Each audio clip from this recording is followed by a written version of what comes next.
Bhaskar's area YouTube channel కు స్వాగతం. ఆంధ్రప్రదేశ్ రాష్ట్ర వ్యాప్తంగా గ్రామ మరియు వార్డు సచివాలయాల్లో పనిచేస్తున్నటువంటి ఉద్యోగులకు ప్రస్తుతం బదిలీలు జరుగుతున్న విషయం మనందరికి కూడా తెలిసిందే.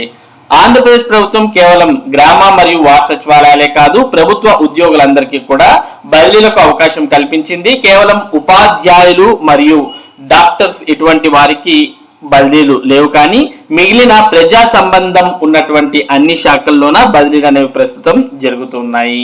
అలాగే గ్రామ మరియు వార్డు సచివాలయాల్లో పనిచేస్తున్నటువంటి ఉద్యోగులకు కూడా మరి ప్రస్తుతం బదిలీలు అనేవి జరుగుతున్న విషయం మనందరికి కూడా తెలిసిందే. కాకపోతే ఈ బదిలీలు చేస్తున్నప్పుడు గ్రామ మరియు వార్డు సచివాలయాలకు సంబంధించి మరొక ముఖ్యమైన విషయాన్ని ప్రభుత్వం పేర్కొనడం ఇక్కడ బదిలీలలో చాలా రకాలైనటువంటి సమస్యలకు తావిస్తోంది. అంటే గ్రామ మరియు వార్డు సచివాలయాల్లో పనిచేస్తున్నటువంటి వారిని మరి ప్రభుత్వం అనుకుంటే ఒక చోటు నుంచి ఇంకో చోటుకి మార్చే అవకాశాన్ని మరి గైడ్లైన్స్ లో పొందుపరచడంతో మరి కొన్ని ప్రాంతాల్లో ఎక్కడైతే వారికి అనుకూలంగా ఉద్యోగులు లేనటువంటి ప్రాంతాలు ఉన్నాయో అక్కడ పనిచేస్తున్నటువంటి సచివాలయ ఉద్యోగులను ఆ ప్రాంతం నుంచి బదిలీ చేయించే ప్రక్రియ కూడా మరోపక్క జరుగుతున్నట్టు మనకు తెలుస్తోంది. మొత్తానికి గ్రామ మరియు వార్డు సచివాలయాలకు సంబంధించిన బదిలీలలో చాలా రకాలైనటువంటి లీలలు చోటు చేసుకుంటున్నాయి.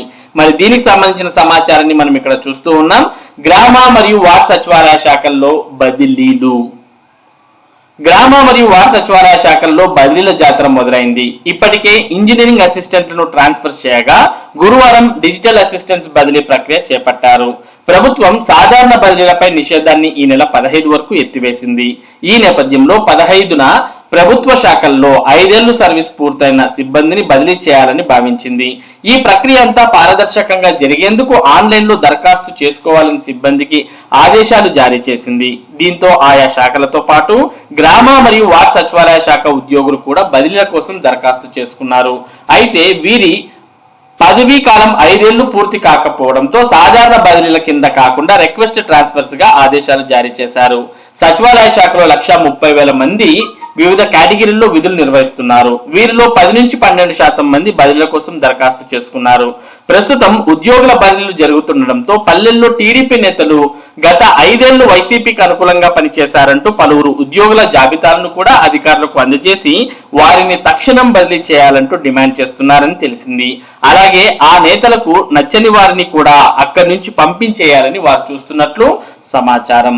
మొత్తానికి గ్రామ మరియు వార్డు సచివాలయాలలో దాదాపు 10 నుంచి 12% మంది మరి 1,30,000 మందిలో ఈ బదిలీలకు దరఖాస్తు చేసినట్టు మనకి ఇక్కడ అర్థమవుతోంది. మరి బదిలీలకు దరఖాస్తు చేసినటువంటి వారితో పాటు మరి కొన్ని ప్రాంతాల్లో ప్రస్తుతం ఉన్నటువంటి కూటమి ప్రభుత్వానికి అనుకూలంగా లేనటువంటి ఉద్యోగులను కూడా మరి ట్రాన్స్ఫర్ చేయించాలి అనే ప్రతిపాదనను వారు తీసుకొస్తున్నారు అధికారుల దగ్గరికి. మరి అధికారుల దగ్గరకు వచ్చినటువంటి ఈ బదిలీలను అధికారులు చేపడతారా లేదా అనేదైతే మనం వేచి చూడాల్సిన అవసరం ఉంటుంది. మొత్తానికి గ్రామ మరియు వార్డు సచివాలయాలలో బదిలీల ప్రక్రియ అనేది ప్రస్తుతం జరుగుతోంది. ఇది గ్రామ మరియు వార్డు సచివాలయాల్లో బదిలీలకు సంబంధించినటువంటి ముఖ్యమైన సమాచారం. ఇటువంటి ముఖ్యమైన సమాచారాన్ని భాస్కర్స్ ఏరియా మీకు అందిస్తూ ఉంటుంది. మరి గ్రామ మరియు వార్డు సచివాలయాలకు సంబంధించిన ముఖ్యమైన అప్డేట్స్ కోసం మన భాస్కర్స్ ఏరియా యూట్యూబ్ ఛానల్ కు సబ్స్క్రైబ్ అవ్వండి. Thank you for watching this video.